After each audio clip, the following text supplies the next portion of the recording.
Alhamdulillahirabbil alamin. Allahumma shalli ala sayyidina Muhammadil Fatihi lima ughliq wal khatimi lima sabaqa nasiril haqq bil haqq wal hadi ila siratikal mustaqim wa ala alihi haqqa qadrihi wa miqdaril alim. Bapak dan Ibu, bil khusus Ketua dan Al-Falah serta para pengurus TKM Al-Falah, Bapak dan Ibu-ibu jamaah, calon-calon ahli surga yang mudah-mudahan kita semua dirahmati Allah Subhanahu wa taala. Tak lupa Pak RW yang lagi PLT, sudah jadi RW lagi ya? Sudah jadi ya, alhamdulillah.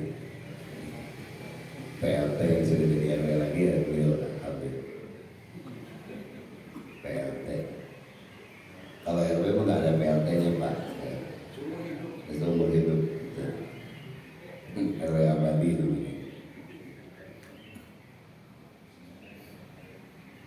Bapak dan Ibu rahimakumullah, hari ini alhamdulillah kita bisa dibangunkan oleh Allah di waktu subuh, karena kalau di dalam riwayat disebutkan kejadian-kejadian besar itu akan datang di waktu subuh, dan sudah terbukti dulu bencana alam di Padang itu di waktu subuh.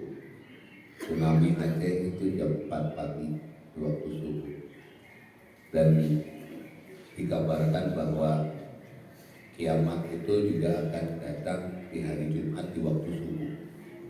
Jadi artinya orang-orang yang dibangunkan subuh berbahagialah ketika Allah jadikan sesuatu di muka bumi ini kita sudah dalam keadaan tersadar dan sedang ibadah kepada Allah. Bapak dan Ibu rahimakumullah, hari ini judulnya semua hanya titipan. Ya.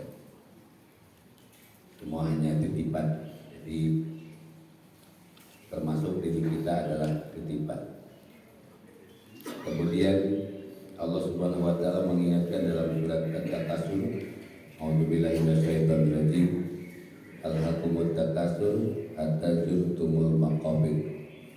Bermegah-megahan telah melalaikan kamu sampai kamu masuk ke dalam kubur.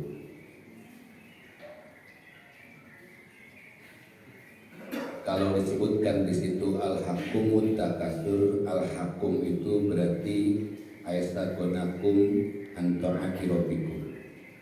Kamu telah lalai dan yang menyebabkan kamu at-takasur. Jadi orang-orang yang diberi oleh Allah dunia itu bisa lupa kepada Allah Subhanahu wa taala. Dan periode sekarang ini periode kelihatannya periode duniawi yang lebih terlihat. Ya, jadi anak-anak sekarang ini kasihan Pak. Kalau kita masuk ke masjid aja sekarang nih, alhamdulillah masih ada anak, ya, masih ada. Kalau ini kan bukan bapak-bapak, di sini udah kakek-kakek dan anak-anaknya tinggalnya di luar komplek ini ya. Jadi tinggal sekarang udah kembali modal ya, dua gitu, kembali modal berdua. Karena anaknya sudah nikah, pindah ke tempat lain gitu kan. Tinggal emak-emak sama bapak itu, nenek ini, yang kakung, yang lainnya sudah pada di luar. Tetapi kesempatan kita hadir di tempat inilah sebetulnya itu yang menjadikan kita bahagia, karena Allah masih membangunkan kita. Saya punya sahabat di Jakarta, di komplek Unilever. Belum tua-tua amat Pak, seumuran lah. Dulu waktu menikah dia bilang ke istrinya, sayang, ke istrinya nih, dia yang bilang bukan saya kata, kalau nanti menikah kita gak usah punya anak dulu, keliling dunia aja dulu, karena duitnya banyak. Yang kedua katanya, ibadah mah belakangan, yang penting bahagia dulu, kata dia. Nah, ini memang beda, namanya bodois gitu. Menikah aja, menikah kemudian keliling dunia, hampir separuh dunia sudah dia lalui itu ya, keliling dunia, masya Allah, sampai akhirnya pulang lagi ke Jakarta itu dia bangun rumah mewah dengan kolam renang yang sangat besar, garasinya juga kayak kebun binatang, ada jaguar, ada panter, ada kijang, garasi mobilnya, ada panter, kijang, jaguar, kayak kebun binatang persis. Garasinya, itu baru garasinya. Dan akhirnya Allah jadikan doanya itu dikabul. Dia tidak punya anak sampai sekarang. Tidak punya anak karena dia bilang kalau udah menikah kita jangan punya anak dulu, keliling dunia dulu. Dia nggak punya anak sampai sekarang. Dia punya anak angkat 4, tapi bukan anak kandung. Nah yang kedua yang lebih bahaya itu karena dia mengatakan ibadah menanti aja, ya. Dan sekarang Pak, cairan lututnya mudah mengering. Jadi belum sempat dia memperbaiki ibadahnya, ini cairan lututnya mudah mengering. Jadi kalau lutut ini mau bengkok begini, mau lurus, disuntik. Nah, satu suntikan ini 2,5 juta. Satu suntikan, disuntik lurus, udah lurus kering lagi. Jadi mau bengkok dia harus disuntik lagi. Bayangkan, bagaimana mau ruku mau sujud? Dia kalau mau sujud harus pakai asisten. Sujud lurus kakinya, mau sujud dibengkokin, suntik baru bengkok. Nanti udah bengkok nggak bisa berdiri lagi, suntik lagi. Subhanallah. Kalau satu rakaat kita 17 sehari semalam 5 kali. Sehari subuh aja, subuh berapa kali ruku, berapa sujud. Kebayang itu. Bagaimana dia harus membawa suntikan. Untuk 10 kali bengkok aja 25 juta. Ada yang sanggup Bapak bayar 25 juta untuk lutut saja? Ya. Jadi dia udah mengatur Allah di masa dia diberi oleh Allah kejayaan dunia. Yang dia pikirkan dunia itu segala-galanya. Dan sekarang ini saya datang ke sana Pak. Subhanallah. Itu rumahnya luar biasa. Semuanya kristal. Meja kristal. Makanannya enak-enak. Saya alhamdulillah. Saya datang ke sana tuh bahagia aja saya bahagia. Akhirnya makan. Kalau di meja makan banyak makanan. Ustaz silakan makan aja. Alhamdulillah. Doakan saya Pak Ustaz katanya. Jadi dia udah duduk begini nunggu istrinya nyuntikin baru berdiri. Dan jalan nggak bisa, lututnya goyang gitu kayak kita. Kayak robot. Subhanallah itu. Dan itulah yang disebutkan oleh Allah Al-Hakum. Al-Hakum itu karena dia mencari kemegahan dunia. Al-Hakum aysagunakum an ta'ati rabbikum. Kemudian dia itu menjadikan lalai atas apa yang dia dapatkan. Makanya kalau mengajak kepada siapa Pak? Sadio Mane, pemain sepak bola dari mana Pak? Senegal. Apa yang pemain itu? Meskipun kemarin finalnya kalah. Sadio Mane itu luar biasa. Dikasih oleh Allah kemiskinan, miskin. Tapi begitu menjadi orang kaya, gaji pertama Sadio Mane itu 299 miliar. Dia pulang ke kampungnya, dia bangun masjid, dia bangun sekolah, dia bangun madrasah. Kemudian wartawan bertanya, Mane, kenapa engkau tidak membeli Ferrari atau Lamborghini seperti Ronaldinho? Apa kata Mane? Wahai sahabatku, apa yang bisa dilakukan oleh Lamborghini untukku? Ketika aku pakai, aku jadi sombong. Ketika aku simpan di garasi, dia tidak ada manfaatnya bagiku. Sedangkan ketika aku bangun masjid, setiap orang sujud mengalir pahalanya kepada. Orang baca Quran mengalir pahalanya kepada. Dia tetap main bola tapi pahala mengalir terus. Itu subhanallah di Sudirman. Tapi orang-orang yang punya Lamborghini, Ferrari kan disimpan di garasi, nggak manfaat. Ya. Tapi kalau Lamborghini-nya model begini, masya Allah, orang sujud. Ya. Itulah padahal Sadio Mane tidak belajar agama, tapi dia tahu dunia itu pasti melalaikannya, maka dia simpan dunia itu untuk kehidupan akhiratnya. Makanya di masjid ini masya Allah, siapa yang nyimpan keramik, siapa yang nyimpan karpet, kita nggak tahu. Ya, hanya nanti kita berharap kumpul di sana dengan orang-orang yang sudah mengumpulkannya di dunia ini. Ya, nanti ketemu lagi. Kan ada jamaah kita itu kalau disuruh infak, itu pikirannya sederhana Pak. Dia bilang nanti kita kumpul di akhirat. Terus dia mengatakan, memang kita nanti di sana segede apa katanya akhiratnya? Karena akhiratnya luas kayak seluas langit dan bumi. Kita nggak akan ketemu kata dia tuh. Nah, itulah orang-orang dunia lain. Saya punya sahabat di Jakarta itu, pesantren itu kemarin bebaskan tanah 3.000 meter.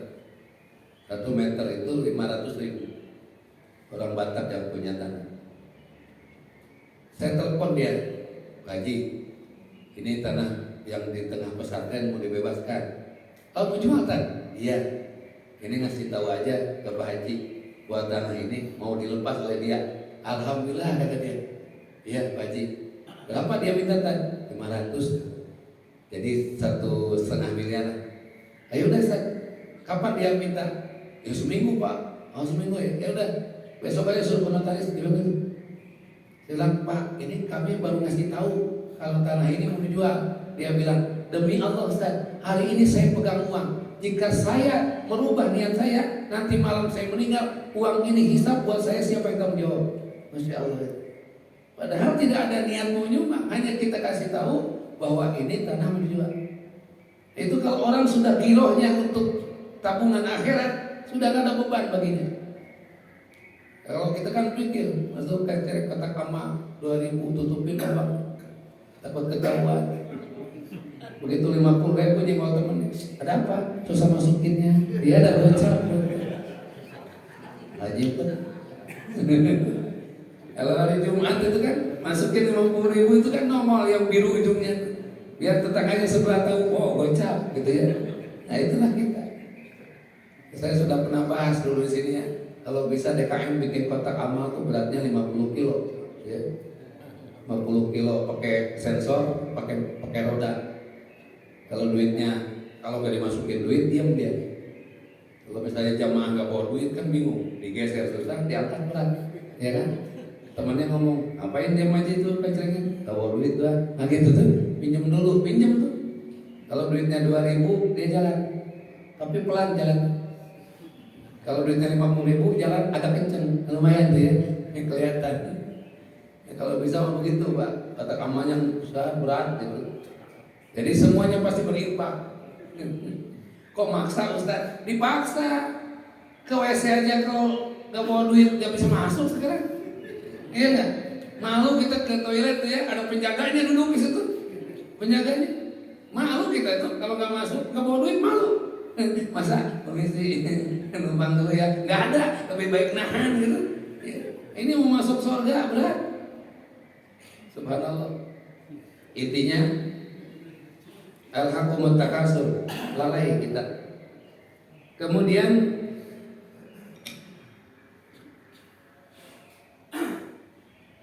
atabahi bikasati mata'id dunia. Kemudian bermegah-megah dengan memperbanyak kesenangan hidup di dunia. Nah, itu yang disebut al-haqqum. Artinya banyak orang berlomba-lomba untuk memperbanyak materi kehidupan dunia. Dan dia lupa bahwa pangkat, jabatan, kedudukan ada batasnya, ya, ada masanya. Maka ketika punya pangkat, jabatan, kedudukan, jadikan anak buah di bawah itu beriman, beribadah kepada Allah, supaya kita dapat pahala kebaikan di akhirat. Kalau jadi DKM wajar, DKM anak buahnya pasti sholat, nggak mungkin nggak sholat. Yang repot Pak RW, karena satu komplek ini kan belum tentu sholat semua. Nah ini Pak RW ini Kalau besok bikin peraturan seperti di Masjid Baitul Makmur Bali. Jadi di Baitul Makmur di Bali itu Pak, masjidnya besar hampir sama dengan ini, tapi di atas posisinya. Saya kuliah subuh di sana, masya Allah Pak. Jam 4 kan di sana subuh jam 4.20 kalau salah. Jam 4 itu udah penuh, sampai tangga penuh jamaah. Subhanallah. Parkiran penuh, full parkiran tuh. Pas saya mau parkir, kata tukang parkir, Pak mohon maaf Pak, di parkirnya agak jauh. Saya ustadznya mau bilang, Pak Ustadz turun aja sini nanti kami parkirkan. Saya ada fasilitas kendaraan dari Al-Kifah Hotel. Begitu masuk ke dalam Pak, kuliah subuh masya Allah luar biasa. Gak ada yang bergeming, orang habis sholat subuh nengok, gak ada yang teng lari, gak ada. Duduk di situ. Duduk Pak, semuanya sampai full. Saya diem, beres kuliah subuh kan di sana Pak. Jam 6 itu jadi di depan masjid ini ada orang Hindu, kepala sukunya mungkin gitu. Jadi waktu bangun masjid dia ngamuk, tetapi bikin perjanjian. Jadi jam 6.15 itu harus selesai. Kalau nggak selesai dia bunyiin itu Pak, lonceng itu Pak, yang ibadahnya dia. Jadi ketika kan saya sampai jam 7 ceramahnya di sana itu. Jadi 6.14 itu bunyi Pak. Nenong gitu. Itu tua itu di depan masjid. Dan kita berhenti dulu dengerin dia. Iya. Saya bilang kita berhenti dulu ya, dengerin. Dan memang udah biasa. Bunyi itu sampai 5 menit itu selesai, baru kita teruskan pengajian. Dia bilang yang ajan aja saya dengerin, dia bilang, masa yang saya bunyi nggak dengerin. Jadi toleransi. Saya tanya ke DKM, Pak DKM luar biasa ini kuliah subuh, Pak bukan kuliah subuh Pak Ustadz, tiap subuh nggak ada kuliah pun begini. Kok bisa begitu Pak? Iya Pak Ustadz. Di sini memang masjid agak jarang, banyak yang musola karena izin masjid Ustadz. Tapi musola juga penuh. Nah kenapa nih? Dulu saya bangun, dia bilang nggak ada jemaah Ustadz. Suatu ketika dia meninggal, lari ke masjid, keluarganya, Pak DKM, tolong Pak, keluarga kami meninggal, tolong dibantu. DKM nanya, pernah ke masjid ini? Belum Pak. Maaf, saya nggak bisa bantu. Tapi tolong Pak, nggak ada lagi yang bantu Pak kecuali masjid ini. Maaf, kalau bukan iwan masjid ini, saya nggak mau nyeratin, nggak mau apa. Tolonglah Pak, kata siapa lagi Pak? Ya udah janji ya. Kalau mengumumkan ke semua yang tidak sholat di masjid nggak akan dibantu. Akhirnya beres pulasara, besoknya dia mengumumkan, bikin pengumuman, siapa yang muslim yang tidak sholat di masjid nggak akan dipulasara jenazahnya. Wah sekarang penuh tuh masjid tuh. Takut dia kalau meninggal nggak ada yang pulasara. Nah itu bagus juga Pak. Dan dibikin itu stiker warna hijau, stiker masjid di tiap-tiap rumah orang muslim. Pasangnya stiker hijau. Ini Ikhwan Al-Falah gitu. Pasang. Ya sehingga kalau kita kirim informasi sumbangan nggak akan salah juga. Ya, dari sana kan Hindu, Islam. Tempelin hijau, oh ini Muslim gitu. Ini kalau nggak ke masjid ketahuan. Pokoknya wajahnya mungkin kerekan gitu ya. Kamu nggak ke masjid, ya kuliah subuh, nggak akan saya urusin mayitnya gitu ya. Padahal ketika dia meninggal juga nggak tahu siapa yang ngurusin ya. Iya nggak tahu, masa bangun dulu, pada ngurusin saya, langsung mandi lagi, kan nggak ada. Orang meninggal kok pangkat jabatan kedudukan di dunia ini profesor, doktor, insinyur, masya Allah. Kalau meninggal soal baru, betul apa?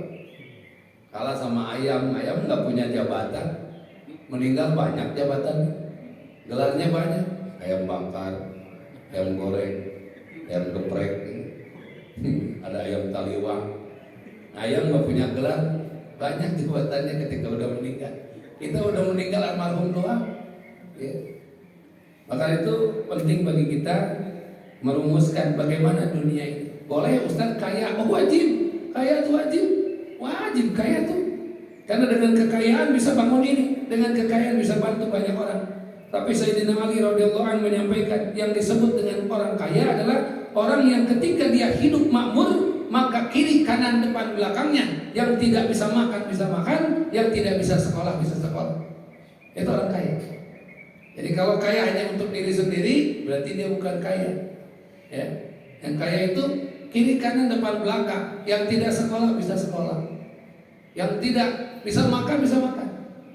Namanya orang kaya. Jadi lebih banyak berbagi. Sayyidina Utsman bin Affan kan begitu. Sampai rekening tertua di Al-Rajhi Banking itu namanya Utsman bin Affan. Rekening tertua namanya Utsman bin Affan. Triliunan Pak dana itu.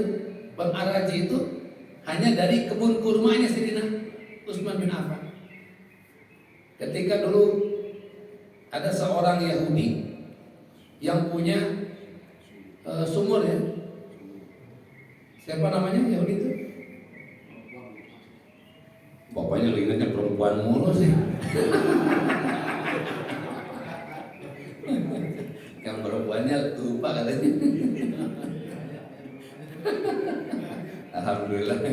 Kalau istiqomah lah Pak, istiqomah ya, istri 3 kompak semua ya.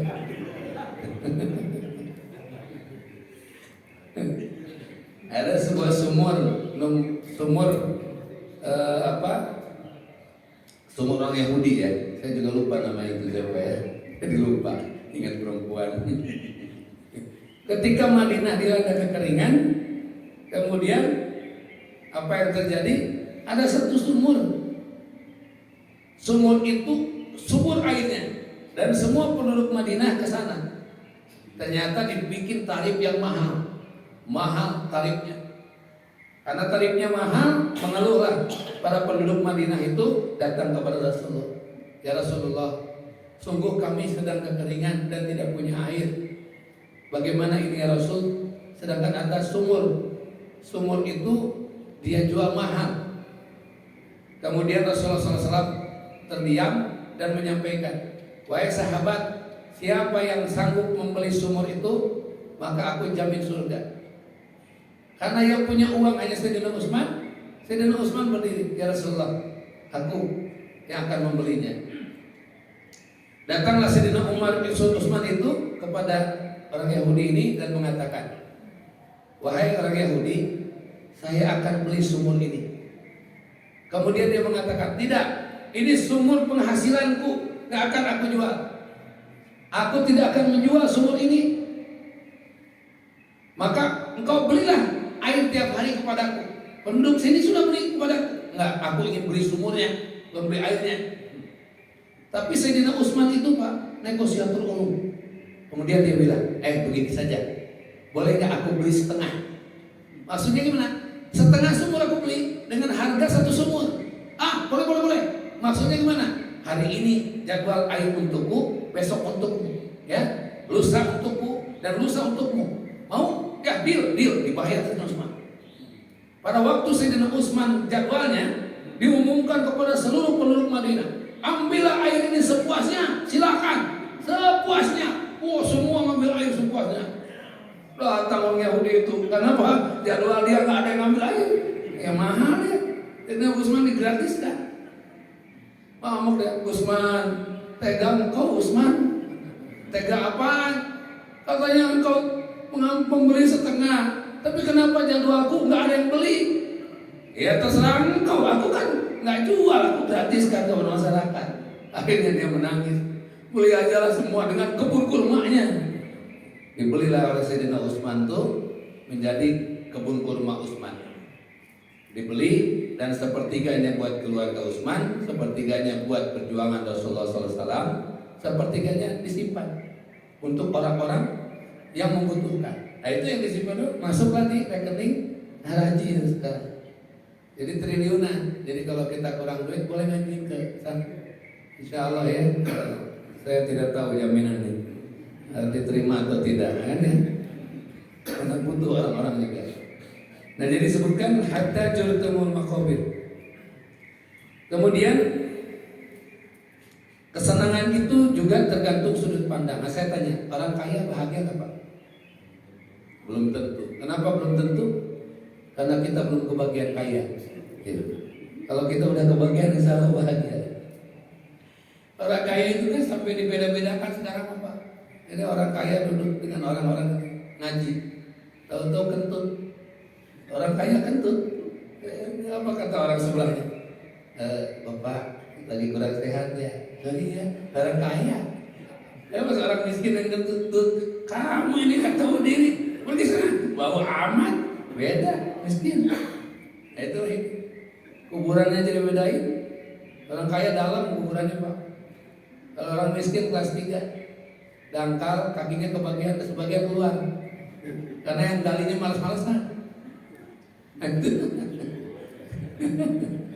Akhirnya, Masya Allah. Hanya di masjid Pak, tidak ada pembedaan. Tidak ada pembedaan. Yang siapa yang jadi imam, siapa yang makmum. Jenderal di belakang saya tadi ya terima, ya, karena datangnya di belakang saya. Ya begitu. Mau siapapun kiri kanan nggak ada beda-beda, nggak ada kafling masjid ini, Masya Allah. Nggak ada itu. Kamu siapa? Saya Hansip. Oh, belakang.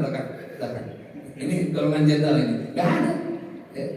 Ini siapa? Ustaz depan. Nggak ada. Siapapun di masjid ini sudah tidak ada pembeda. Tetapi hidup itu memang harus beda-beda Pak. Kalau nggak beda-beda repot. Bapak misalnya dengan ibu beda, makanya jadi anak. Coba kalau bapak dengan bapak ke kamar, stres gitu Pak. Jadi harus beda. Ini betul kan?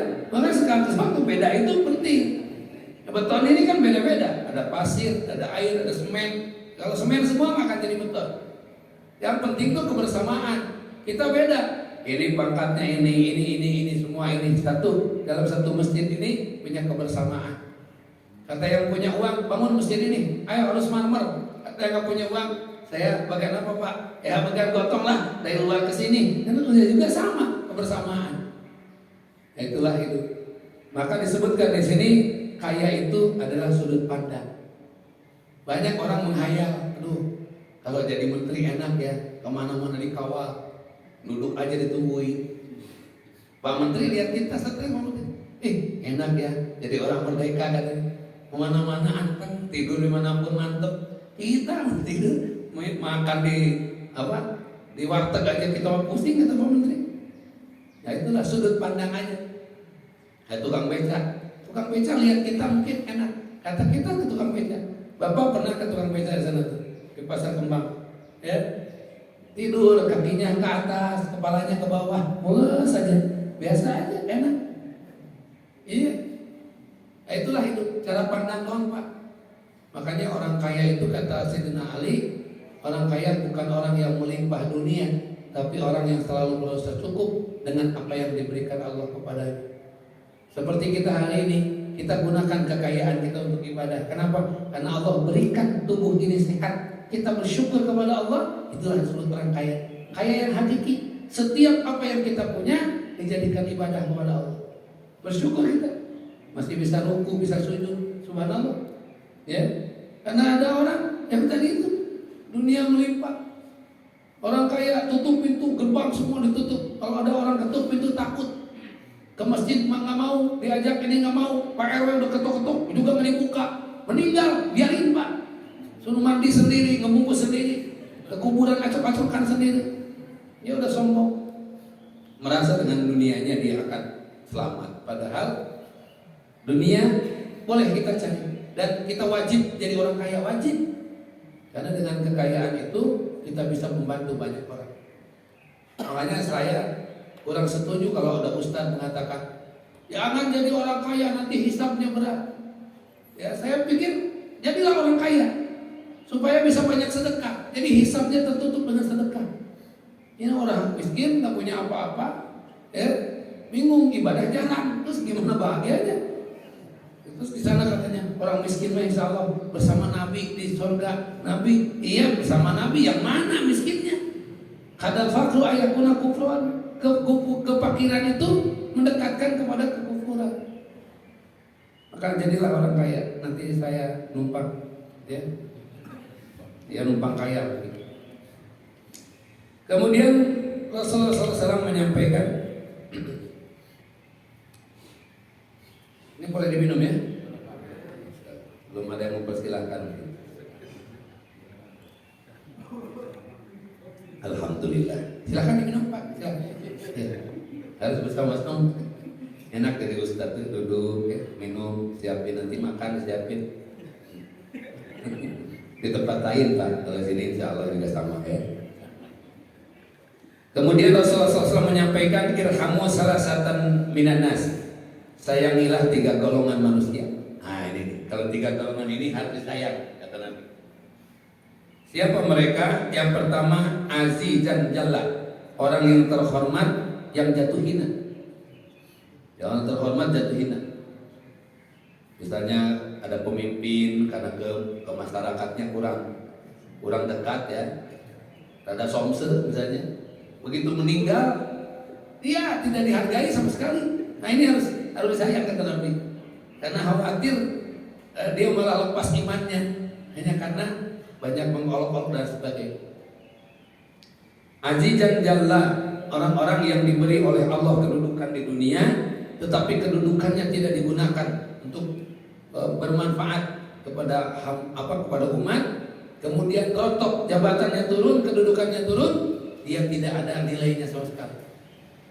Ya, banyak orang kalau sudah punya jabatan dia lupa kepada rakyat, begitu turun jatuh hina. Itu yang luar biasa. Ya, makanya saya kemarin dicalonkan jadi wakil wali kota. Ustaz, nyalonkan wakil wali kota katanya. Saya mah jangankan jadi wali kota, wali murid aja banyak yang nagih sekarang. Bagi jadi wali kota. Pak Haji Dita aja nanti kita calonkan ya wali kota Al-Falah. Nyalonin Pak Haji kan? Jadi wali kota nanggung Dewan Maya. Jadi wali kota tahun depan insyaallah usung Pak Haji Dita. Udah jelas Pak RW berperiode gak ada yang menggantikan PLT dia lagi. Alhamdulillah bahagia lah insyaallah. Yang kedua gonian qadif taqara, orang kaya yang jatuh miskin. Nah, ini harus disayang kata Nabi. Karena jangan sampai dengan kemiskinannya dia malah dia lalai kepada Allah, ya. Maka boleh disayangi, dikasihani kata Nabi. Gonian qadif taqara, orang kaya yang jatuh miskin. Dia biasa hidup serba ada, apa adanya, karena dia judi online, ya, akhirnya bangkrut.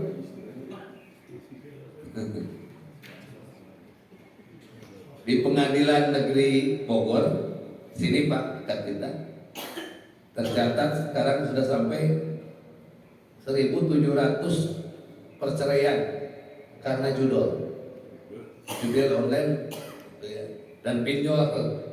Pinjol ini juga bahaya. Ya, judul, pinjol, Bang Emok, dan lain-lain. Bang Emok ada, ya, ada Bang Emok itu. Bapak mungkin di daerah sini nggak ada ya Pak ya? Nggak tahu, ada. Bang Emok itu yang itu Pak, kredit simpan pinjam, kosipa, simpan pinjam. Jadi pinjam 2 juta hari ini, mulai besok kembaliin dia 20.000 setiap hari. Kembaliin tuh. Jadi kalau nggak ada dia emok nungguin gitu. Nah itu, ya emok namanya. Dan saya menemukan tuh Pak daerah Cimahpar, misalnya di Tanah Baru itu di belakang akak itu kan rumah-rumah punten kalau ke hujan tuh kebanjiran. Saya sering silaturahim di situ Pak. Itu duduk misalnya saya jam 8 pagi di situ, itu datang tuh orang-orang tuh. Ada apa Mas? Enggak Pak, dia bilang gitu. Bawa buku tuh, cirinya bawa buku catatan, buat tas kecil, duduk aja di depan rumah tetangga itu. Sampai dia keluar tuh rumah tetangga itu. Orangnya, maaf ya Mas katanya. Nah itu saya tanya, Bu, kenapa? Iya Pak Ustadz, ini kan saya pinjam 2 juta, terus tiap hari harus kembaliin 20.000. Tiap hari Bu? Iya. Aduh tiap hari gimana? Tiap hari tungguin Pak. Pak ini harus survei kita nih Pak. Di Bogor ini banyak masyarakat yang kondisinya kena Bang Emok. Bang Emok atau disebut dengan apa namanya? Bangke, bang keliling. Nah, itu bangke. Agonian qadif taqara, orang kaya yang jatuh miskin itu harus kata Nabi harus kita sayangi. Ya. Yang ketiga, wa faqihan yang abu bihil juhal, orang-orang ahli fikih yang diperolok-olok oleh orang-orang bodoh. Mudah menghalalkan sesuatu yang haram karena kebutuhan. Nah itu tuh, ya, karena kebutuhan. Mudah menghalalkan sesuatu yang haram bisa jadi karena kebutuhan. Ya bahasanya, Pak Ustadz, judi haram nggak? Kata Pak Ustadz, haram. Terus gimana Pak Ustadz? Iya haram. Gini Pak Ustadz, saya semalam kan menang judi dan saya ada zakat 20% buat Pak Ustadz. Nah, zakat boleh lah kalau gitu. Nah ini namanya orang-orang Pak ahli fikih yang diperolok-olok oleh orang bodoh. Ini zakatnya boleh ya Pak Ustadz? Bukan 2,5 ini mah 20%. Ah ya boleh, saya terima lah zakatnya. Nah itu tuh orang ahli fikih yang serta-merta karena urusan dunia, kemudian dia menghalalkan yang haram. Nah ini juga harus kita sayangi. Karena sekarang banyak perubahan-perubahan itu. Orang mencampur aduk halal dan haram. Kakek-kakek berangkat ke Bali, kata cucunya, di Bali banyak makanan yang digoreng pakai minyak babi. Kata si kakek, tenang, kakek udah biasa, aman, kakek terjaga. Sampai di Bali dia datang, bang ini apa? Ayam goreng minyaknya apa? Minyak babi. Haram, gak mau saya. Gak mau. Si kakek makin siang makin lapar, dia lihat ada tulisan bebek goreng. Bang ini apa? Bebek goreng. Minyaknya apa? Minyak babi Ah gak mau saya, haram.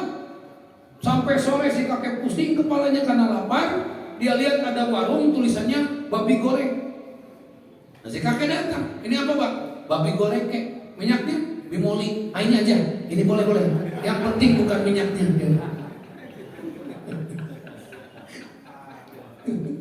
Karena pesan dari cucunya minyaknya, ya makanya dia cari.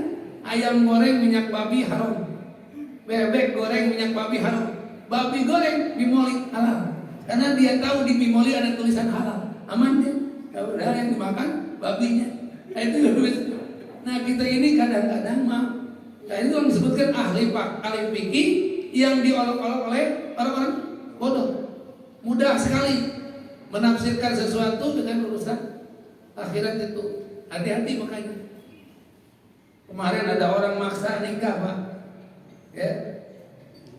Dia seorang pejabat mau nikahi seorang janda. Datang ke saya, Ustaz, begini kata dia.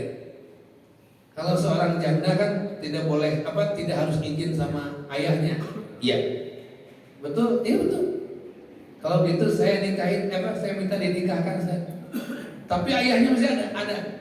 Wajib jadi wali. Kata Ustaz kan gak harus minta izin. Iya, tidak harus dengan izinnya, tapi walinya wajib. Kalau gitu gimana Ustaz? Udah Ustaz aja lah.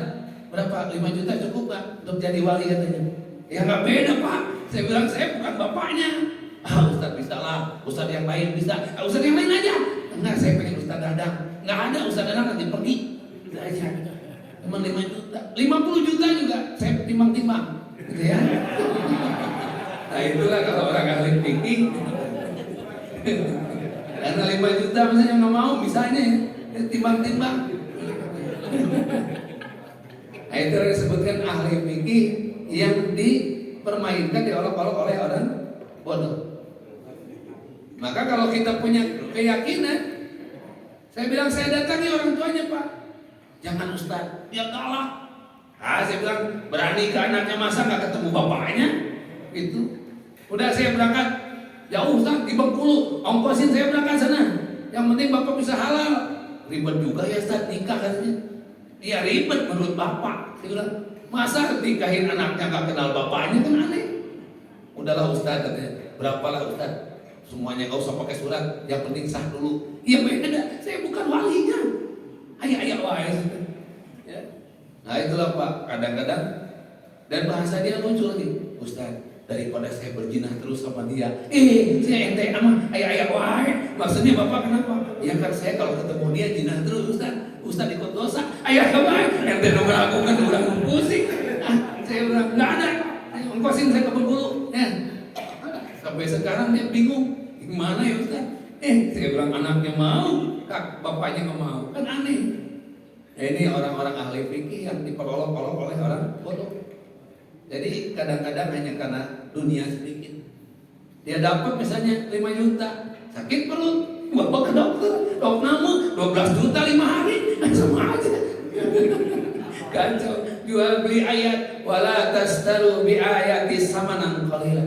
Jangan kau menukar ayat-ayatku kata Allah dengan dunia yang sedikit. Makanya kalau ustadz ini kan tidak pernah ada tarif, Pak, karena khawatir nanti diolah-olah menukar ayat. Maka harus ngerti aja Bapak itu. Ya. Ngerti. Nggak usah pakai tarif-tarif lah, insya Allah kita QRIS nanti ada. Udah modern. Kalau perlu Ustaz itu pasang QRIS di punggungnya kan?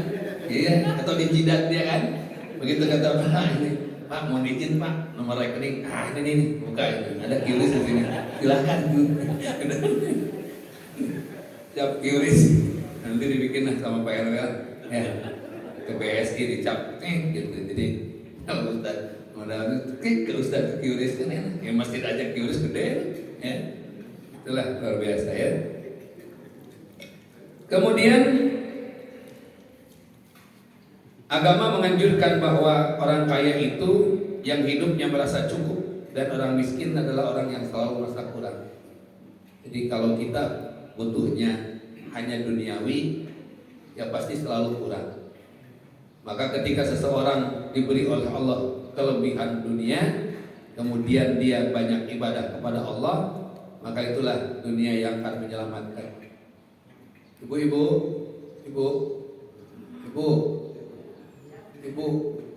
meninggal bawa apa Bu? Bawa amal, cincin dibawa Bu? Enggak. Gelang, giwang, enggak ya Bu. Kalau ibu meninggal, cincin, giwang, gelang milik siapa Bu? Ahli waris dan anak dan suami. Iya, suami kedinginan dikumpulin dijual buat kawin. Nah itu aja. Bapak yang kawin lagi mana? Kemudian zurtum itu hatta jurtumul maqabir, hatta sampai dia. Jurtum itu adalah tempat kembalinya, tapi sebentar. Jurtum itu singkat. Hatta jurtumul maqabir, sampai dia masuk ke dalam kubur. Jurtum itu adalah ya jurtum, berziarah. Orang jurtum itu berziarah. Dan orang berziarah tidak lama. Maka orang masuk ke dalam kubur itu tidak lama Pak. Kenapa? Karena ada peradilan Allah. Nanti akan dibangkitkan di kemudian setelah itu. Makanya jangan menganggap kuburan itu adalah tempat terakhir. Tidak. Disebutkan peristirahatan terakhir. Tidak. Ada lagi di sana nanti. Ya, jurtum, kubur itu sebentar. Disebut jurtum. Jurtum itu berziarah. Ziarah itu hanya sebentar. Jadi jangan mengatakan masuk kubur itu adalah peristirahatan terakhir. Tidak, dia tidak istirahat. Dia dalam hidupnya tergantung. Di dunianya banyak amal, dia dapat kebaikan. Kalau di dunianya dunia lain, ya di dalamnya dunia lain juga. Ya makanya pun masuk kubur itu zurtum. Zurtum itu ziarah. Ziarah itu sebentar. Nanti ada perhitungan. Makanya di dalam Al-Quran surat Al-Mulk ayat 2, alladzi khalaqal mauta wal hayata, dan Allah itu yang menjadikan kematian kemudian menghidupkan kembali. Liyabluwakum ayyukum ahsanu amala, supaya mereka bisa melihat hasil tanaman di dunia ini.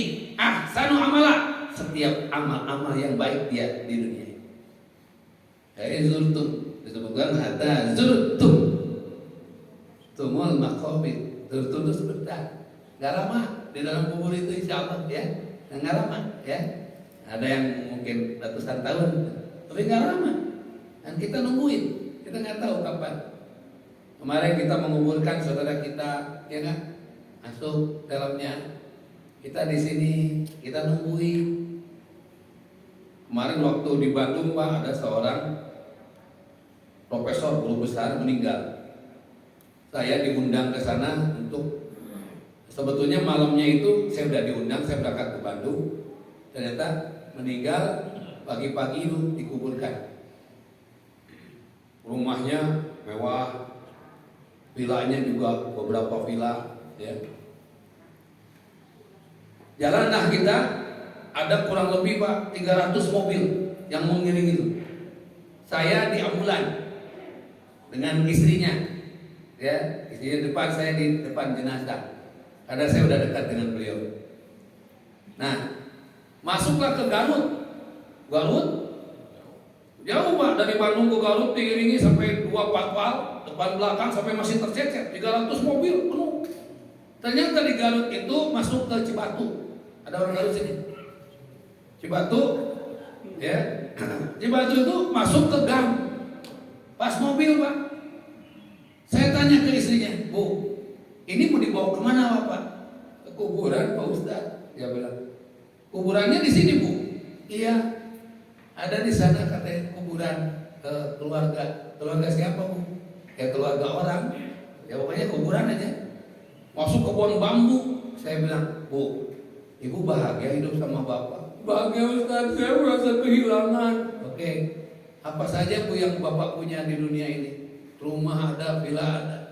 Kenapa Ibu? Saya bilang, tega-teganya nyimpen suami Ibu di tempat yang jauh kemana-mana. Saya aja Bu masuk sini, bulu kuduk saya ini. Terus gimana Pak Ustaz? Katanya itu udah digali. Ibu gak tega. Terus anak-anak Ibu mau kesini kapan? Mau nengok kapan? Langsung dia berhenti. Iya Pak Ustaz dia. Wah dia langsung telepon anaknya. Ini kata Pak Ustaz batalkan, jangan di sini kejauhan. Jangan kata saya Bu. Nggak ada aja Ibu mah. Gitu. Jangan kata saya. Ternyata di Garut itu dia punya villa di Geger Junti namanya, di Leles.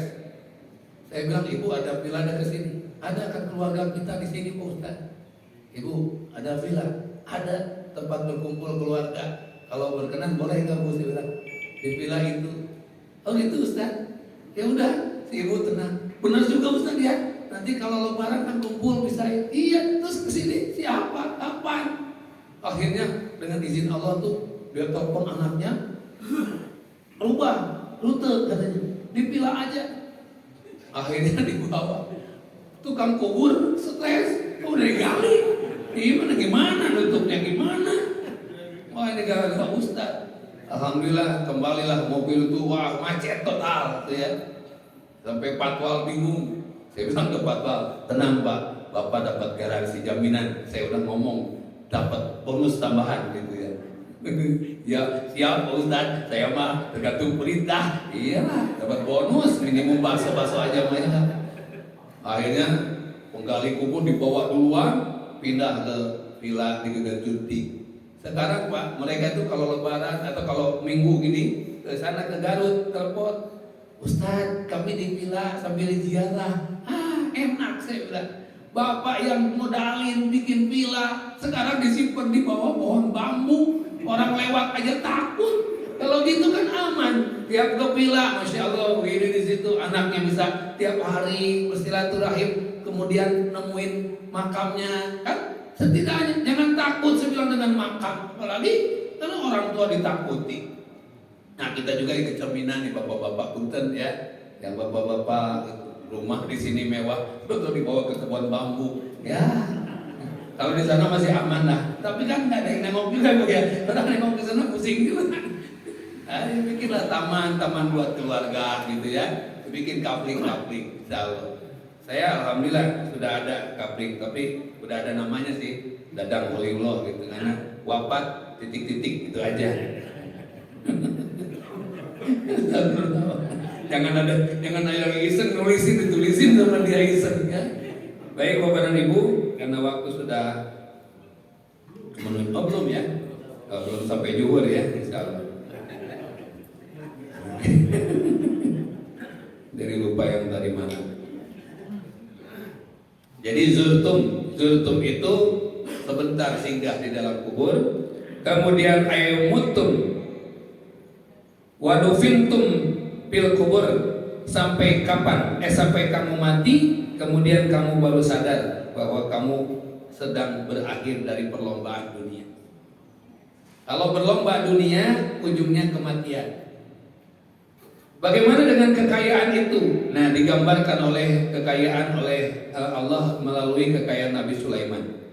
Nabi Sulaiman kemudian bersama rakyatnya berjalan, dan di belakangnya tahta emas semua dibawa jalan. Ketemulah dengan seorang pemuda di tengah jalan. Pemuda itu mengatakan, "Wahai Raja Sulaiman, kemana engkau hendak pergi?" "Aku berkeliling ini melihat rakyatku." "Sungguh banyak kekayaanmu itu, wahai Raja Sulaiman." Kemudian Raja Sulaiman mengatakan, dia turun dari tunggangannya dan mengatakan kepada pemuda itu, "Wahai pemuda, sungguh ucapan subhanallah satu kali itu lebih berharga, lebih bernilai dari dunia yang aku punyai." Kenapa? Dunia ini akan hilang. Aku mati, dunia ini hilang. Tapi ucapan subhanallah akan hadir di dalam kuburmu, akan hadir di dalam kehidupan akhirat. Maka Bapak berzikir subhanallah walhamdulillah wala ilaha illallah Allahu akbar, itu akan hadir di akhirat, Pak. Kalau dunia mah ditinggal, ya, kecuali yang dititipkan di sini, gimana? Makanya dibarengilah dunia ada, ucapan zikirnya terus berjalan. Tapi jangan cepat-cepat. Subhanallah, subhanallah, subhanallah, subhanallah, subhanallah, subhanallah, subhanallah, subhanallah, subhanallah, subhanallah. Alhamdulillah, hamilah. Ya, kecepatan. Jadi hamil lagi. Istighfar aja, astagfirullahaladzim. Di pasar perudin.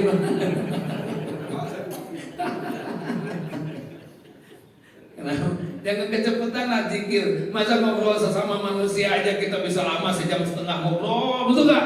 Ini ngobrol dengan Allah masa subhanallah. Udah 33 belum ya?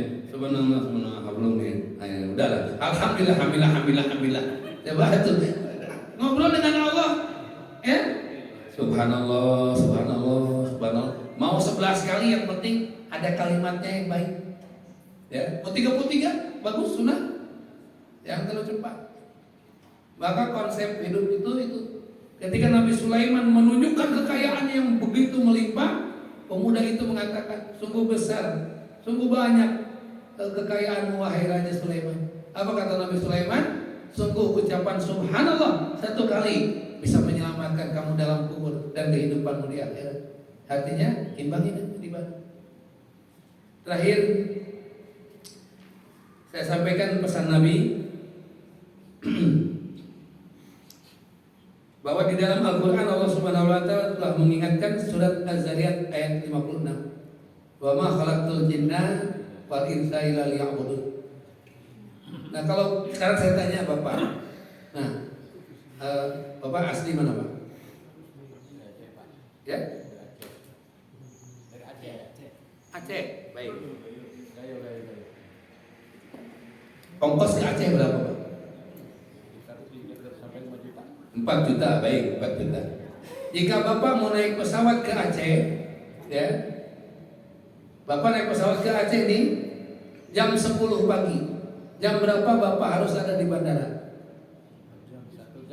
1 jam, jam 9 ya. Kalau Bapak datang ke sana terlambat, pesawat keburu terbang, rugi nggak Bapak? Berapa ruginya? 4 juta, minimum ya, 4 juta. Ketika Bapak akan terbang ke Aceh, terlambat pesawat terbang, Bapak baru sampai bandara, Bapak marah-marah, emosi karena tertinggal pesawat, 4 juta kerugian Bapak. Betul nggak? Betul nggak Pak? Betul itu Pak? Dukung saya tuh ya. Nggak ada yang dukung. 4 juta Bapak rugi. Marah-marah, beli tiket lagi segala macam, rugi. Bahkan kalau ada istri kita yang menyebabkan terlambat, istri dimarah-marah, dimaki-maki, Masya Allah. Karena rugi 4 juta itu.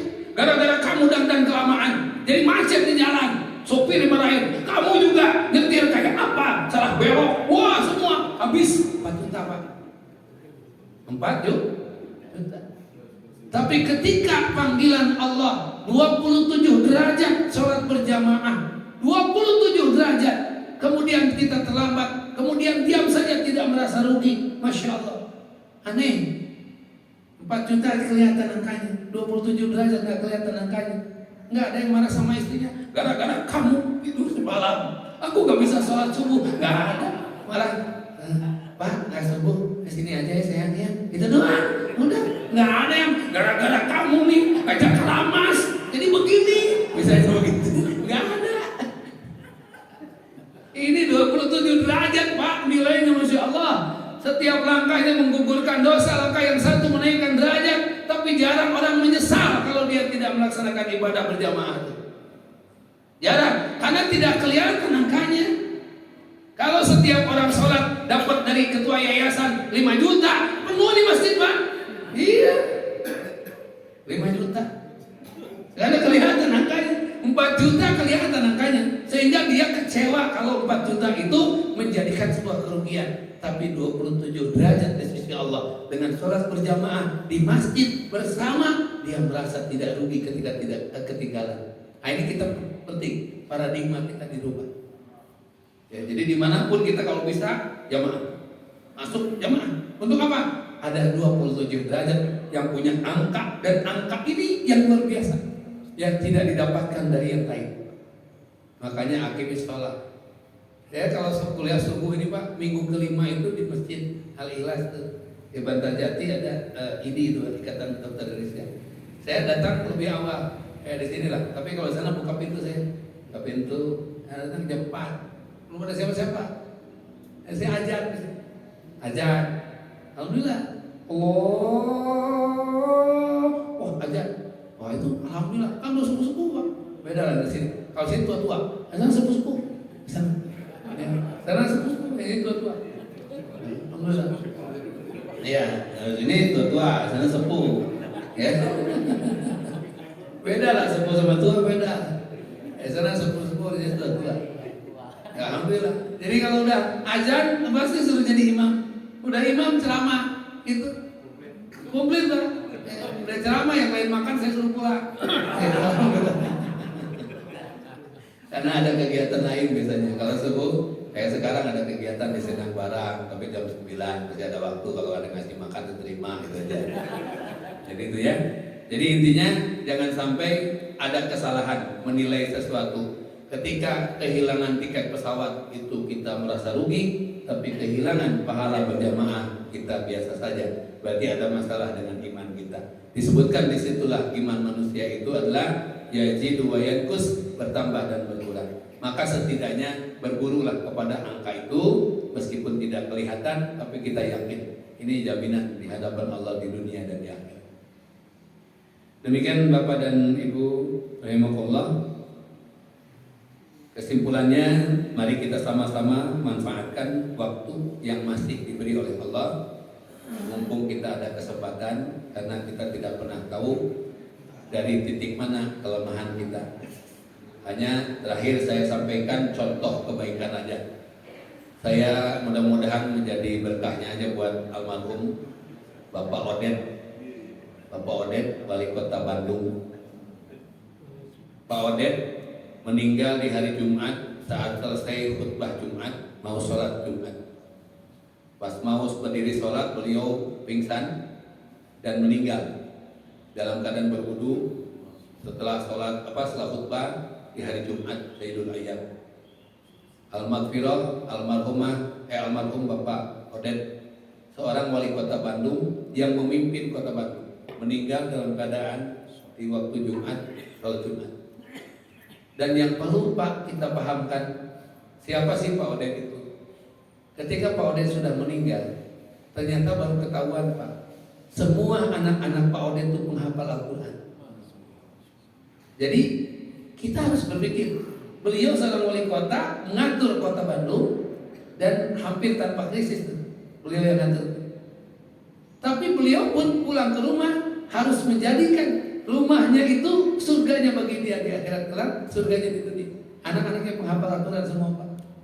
Jadi Pak Odet itu kalau pulang murojaah ke anak-anaknya, udah nggak ada lagi urusan yang lain kecuali murojaah itu anak-anaknya. Masya Allah, penghafal Al-Quran semua. Nah kita ini siapa? Ya, wali kota bukan, baru jadi wali murid. Ya. Kita nih kalah sama setan gepeng. Setan gepeng ini Masya Allah sampai di rumah tuh, sampai malam setan gepeng dipelihara. Iya, betul Pak.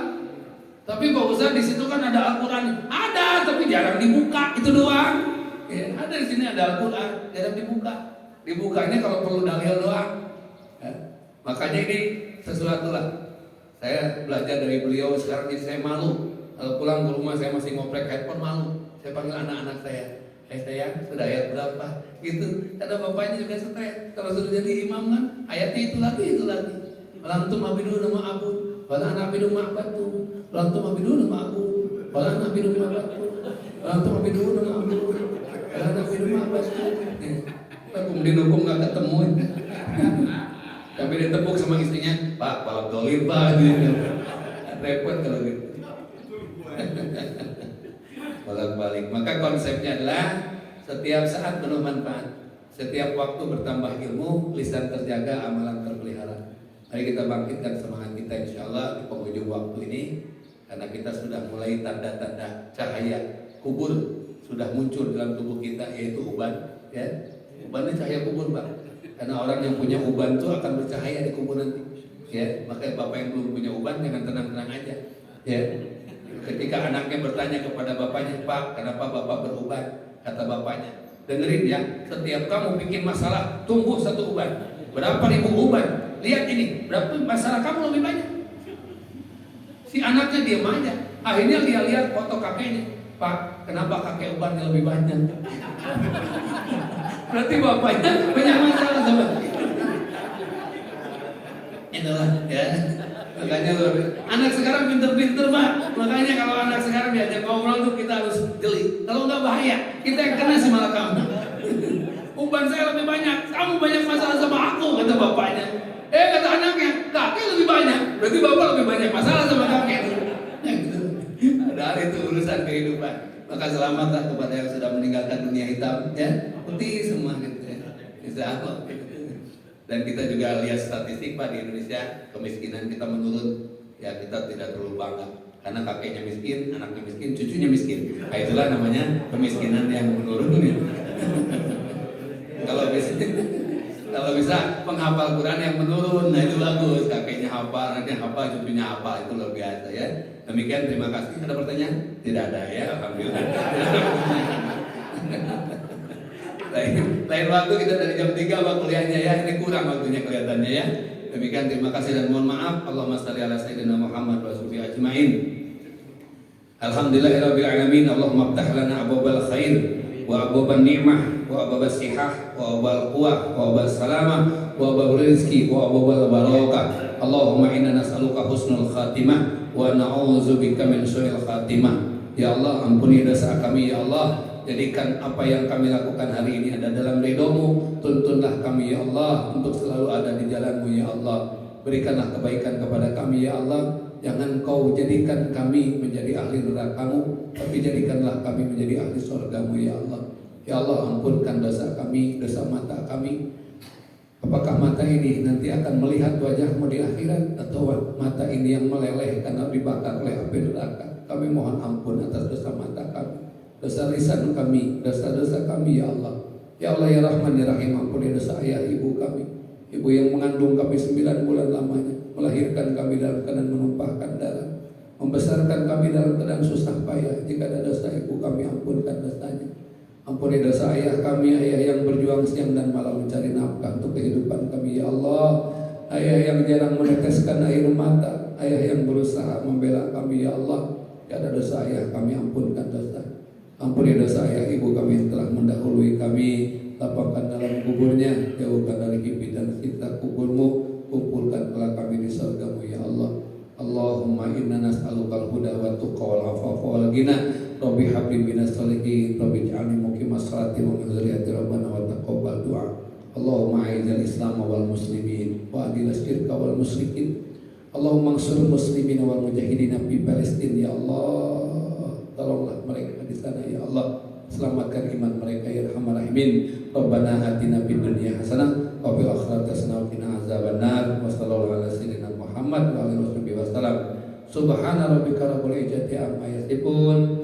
Wassalamun ala mursalin walhamdulillahi rabbil alamin. Demikian, terima kasih. Kita tutup dengan doa akhir majlis. Subhanakallahumma rabbana wa bihamdika asyhadu an la ilaha illa anta astaghfiruka wa atubu ilaik. Alhamdulillah. Assalamualaikum warahmatullahi wabarakatuh. Waalaikumsalam.